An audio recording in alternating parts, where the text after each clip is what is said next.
Assalamualaikum warahmatullahi wabarakatuh. Kami guru penggerak Angkatan 11 Kota Kendari. Perkenalkan, Nama saya Muhammad Aswan Putrajaya. nama saya Jusniati. Nama saya Sumarni. Kami akan melaksanakan demonstrasi kontekstual modul 2.3. Coaching untuk supervisi akademik. Selamat menyaksikan.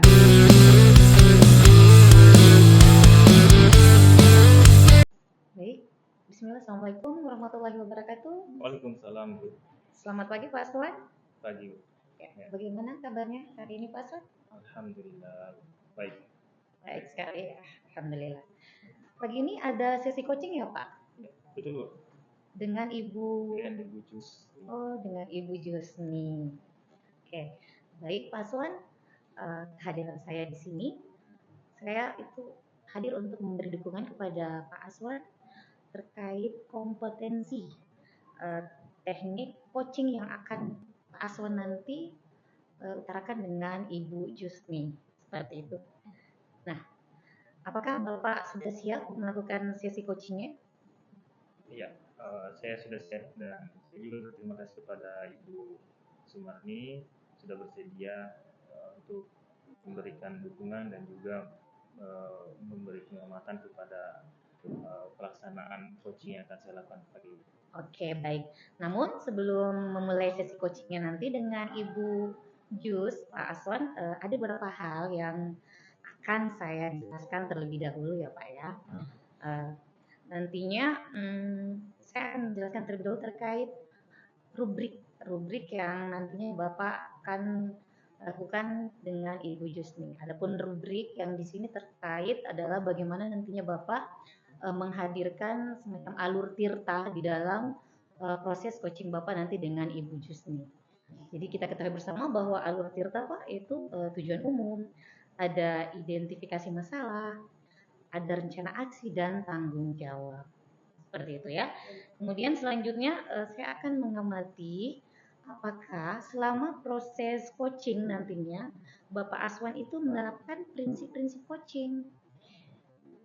Nah, kita ketahui bersama bahwa prinsip-prinsip coaching Pak ya, yang pertama itu kita membangun atau membentuk kemitraan. Yang kedua kita menggali potensi coachee dengan ide kreatif dan memaksimalkan potensi seperti itu Pak. Ya. Selanjutnya Bapak, kompetensi penting yang perlu diperhatikan dalam proses coaching itu ada beberapa. Di antaranya kita kehadiran penuh atau presence. Kemudian yang kedua itu bagaimana kita mengajukan suatu pertanyaan yang berbobot. Nah, tentunya pertanyaan berbobot itu hadir dari cara kita mendengarkan aktif coach kita Pak ya. Seperti itu. Nah, ketika Bapak melakukan pertanyaan yang berbobot, Bapak itu perlu mendengarkan dengan rasa seperti itu, menghadirkan rasa, di mana rasa ini atau reshape summarize apresiasi seperti itu Bapak ya. Ketika kita menerima pernyataan coach, kita itu menampung masalahnya, kemudian kita memberikan apresiasi kepada coach kita Pak, seperti itu. Sudah jelas Pak terkait rubriknya? Jelas sekali ya. Nah, kalau sudah jelas, ada pertanyaan yang saya mau lontarkan kepada Pak Aswan. Nah, kira-kira kompetensi coaching apa yang Pak Aswan ingin kembangkan nantinya di sini ketika coaching sama Ibu Jus? Baik, kompetensi yang ingin saya capai di sini adalah supaya anak-anak itu bisa mendengarkan secara aktif. Mendengarkan aktif. Dan saya juga bisa mengajukan pertanyaan-pertanyaan yang bermakna. Oke, jadi ada dua indikator ya Pak ya, yang ingin Bapak capai di kompetensi ini, yaitu yang pertama mendengarkan aktif, kemudian bagaimana cara memberikan pertanyaan-pertanyaan berbobot atau bermakna ya Pak ya. Oke, baik. Nah, dari kompetensi yang Bapak ingin capai tadi, itu kira-kira indikatornya seperti apa itu mengukur keberhasilannya Pak Aswan? Nah, untuk indikatornya, ya, saya mampu untuk menyimak dan saya lebih banyak mendengar. Jadi daripada berbicara saya lebih banyak mendengar, nanti saya bebas juga untuk tidak boleh juga menjudgment, tidak ada judgment, kemudian tidak ada asumsi maupun asosiasi dan yang kedua saya nanti bisa mengajukan pertanyaan-pertanyaan terbuka dan pertanyaan yang berasal dari mendengarkan rasa tadi itu. Oke, Seperti itu Pak ya, Iya. indikator keberhasilannya. Ya baik, semoga indikator-indikator keberhasilan yang Bapak ingin paparkan tadi semoga terrealisasi pada saat proses coaching ya Pak ya. Ya, demikianlah sesi observasi kita pada kesempatan ini Pak Asman.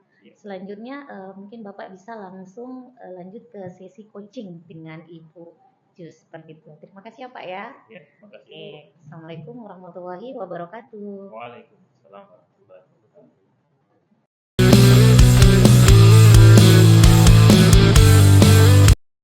Ya, bismillah. Assalamualaikum warahmatullahi wabarakatuh. Waalaikumsalam Pak. Ya, bagaimana kabarnya Ibu Jus? Ya alhamdulillah masih dalam lindungan Allah Subhanahu Wa Taala, masih alhamdulillah baik-baik Pak. Alhamdulillah. Ya, jadi apa ini yang bisa kita obrolkan di pertemuan ini? Kebetulan kita ada waktu luang. Betul Gimana? Pak. Jadi begini Pak, saya ini ada keresahan sedikit terkait pelaksanaan tugas saya di sekolah, karena kebetulan memang saya sekarang sedang lanjut pendidikan di pasca sarjana. Jadi ada tugas-tugas yang memang harus saya kerjakan, ada tenggat waktunya yang harus saya kumpulkan, sementara pekerjaan di sekolah itu juga berat begitu, karena banyak tanggung jawab yang harus saya lakukan yang memang tidak bisa ditunda juga. Jadi saya agak susah mengatur waktu ini Pak. Oh, ya. Jadi terkait manajemen waktu ya. Iya betul Ya, sekali jadi Pak. untuk manajemen waktu ya memang kita butuh ya ekstra berpikir yang kuat, kemudian ya kita butuh waktu juga yang longgar untuk mengatur waktu sedemikian rupa agar semua prioritas-prioritas kita itu bisa terlaksana secara bersamaan atau secara tuntas gitu ya. Nah, kalau untuk persoalan Ibu tadi, kira-kira untuk yang selama ini Ibu terapkan ya, selama ini Ibu laksanakan, saya pikirkan ini sudah lama ya. Ini Ibu sudah semester berapa? Semester 3 Pak. Semester 3. Baik. Berarti tinggal sedikit lagi ya. Insya Artinya Allah, sudah masuk di tahap akhir. Artinya berarti di selama 3 semester ini sudah berhasil dilalui meskipun dengan banyak rintangan. Nah, saya ingin menggali informasi dari Ibu ini selama 3 semester ini bagaimana Ibu mengatur waktunya itu? Iya, jadi Pak selama 3 semester ini sebenarnya saya itu agak tertatih-tatih, kalau mau dibilang tertatih-tatih mungkin iya, karena saya harus bisa mengatur waktu baik di sekolah, di kampus, dan juga di rumah saya sebagai istri seperti itu untuk mengurus suami. Jadi memang selama ini terkadang saya agak keteteran untuk tugas, kadang due date-nya sudah tiba, saya baru mengerjakan, akhirnya yang lain juga terganggu, misalkan saya terlambat makan, pokoknya berpengaruh ke semua hal seperti itu. Selama ini itu yang saya lakukan, tetapi memang hal ini ternyata kalau saya lihat, kalau misalkan terus saya lakukan, kemungkinan besar akan ada yang dikorbankan ini, atau akan ada yang tidak maksimal saya kerjakan. Apakah itu mungkin tugas saya sebagai guru, atau mungkin saya tidak bisa fokus untuk menjalani pendidikan pasca sarjana saya seperti itu Pak. Makanya saya juga fokusnya itu mau bicarakan itu ke Bapak.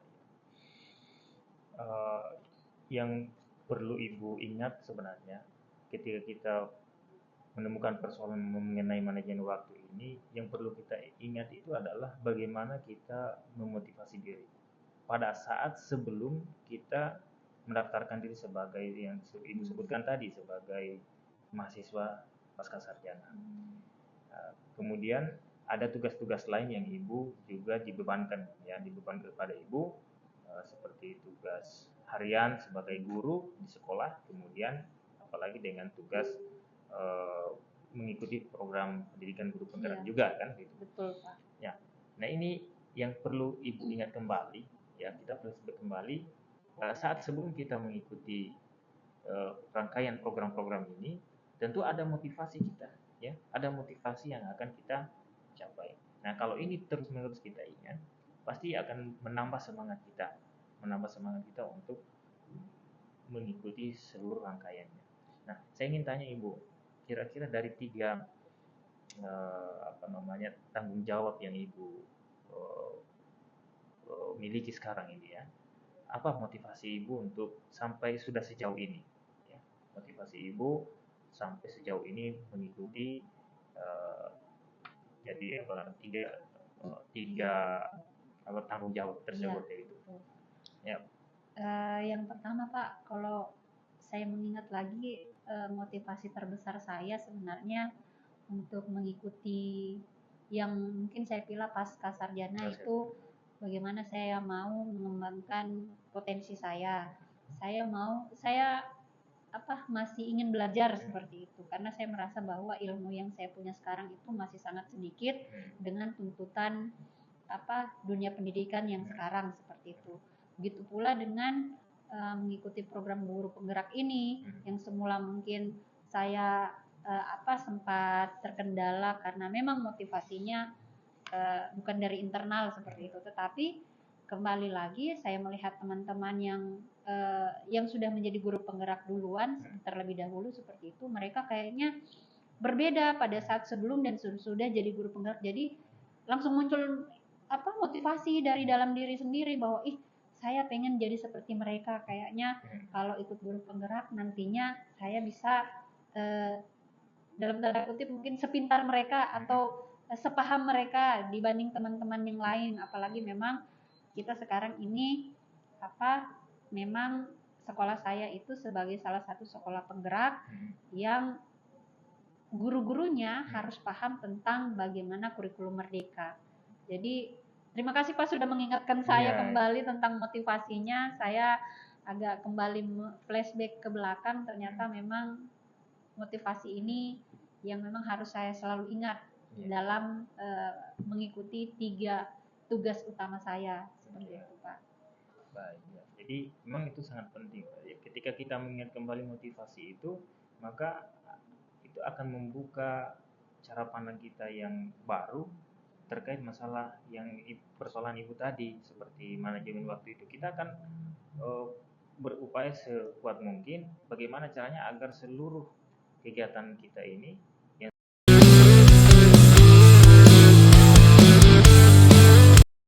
Baik Pak Swan, luar biasa sekali ya coachingnya pada kesempatan ini dengan Ibu Jus. Alhamdulillah Bu, terima kasih Bu.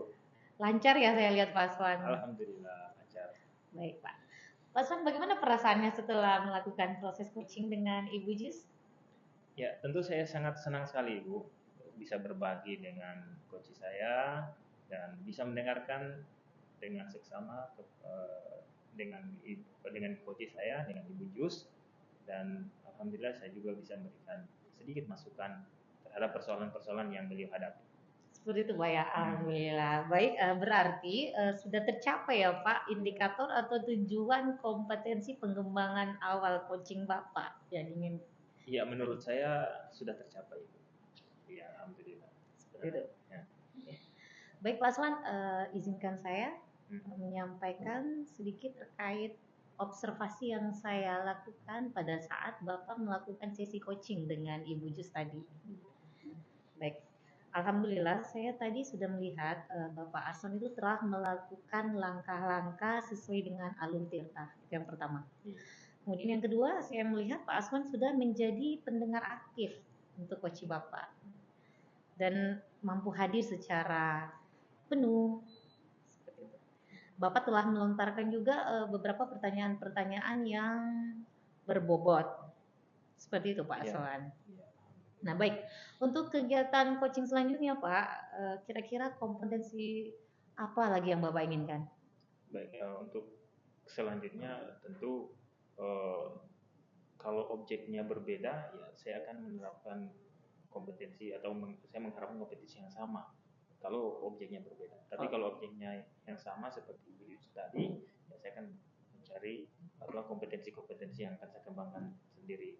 Ya, diantaranya itu adalah bagaimana caranya agar saya pribadi itu bisa terlibat aktif kepada seluruh objek yang ada. objek yang ada bukan hanya coach saya, tetapi seluruh mulai dari siswa, rekan-rekan sejawat saya yang ada di sekolah. Nah itu juga saya perlu pikirkan, gitu Bu. Jadi keterlibatan secara aktif ya, keterlibatan secara aktif baik dari pribadi saya maupun dari coach saya. Gitu. Seperti itu Pak Esang ya, berarti tergantung nanti bagaimana objeknya Pak ya. Tergantung objeknya. Jadi pengembangan Bapak yang akan Bapak terapkan nanti tergantung dari objeknya dulu seperti apa, begitu Pak ya. Oke, baik. Nah, saya kira cukup ya Pak Aswan kegiatan pasca observasi kita pada kesempatan ini. Semoga pertemuan kita bukan hanya sampai di sini saja Pak ya. Nanti kita bisa bertemu di hal yang berbeda mungkin. Seperti itu Pak ya. Iya. Terima kasih, selamat Pak, sukses selalu. Seperti itu Pak. Terima kasih ya. Assalamualaikum warahmatullahi wabarakatuh. Waalaikumsalam warahmatullahi wabarakatuh.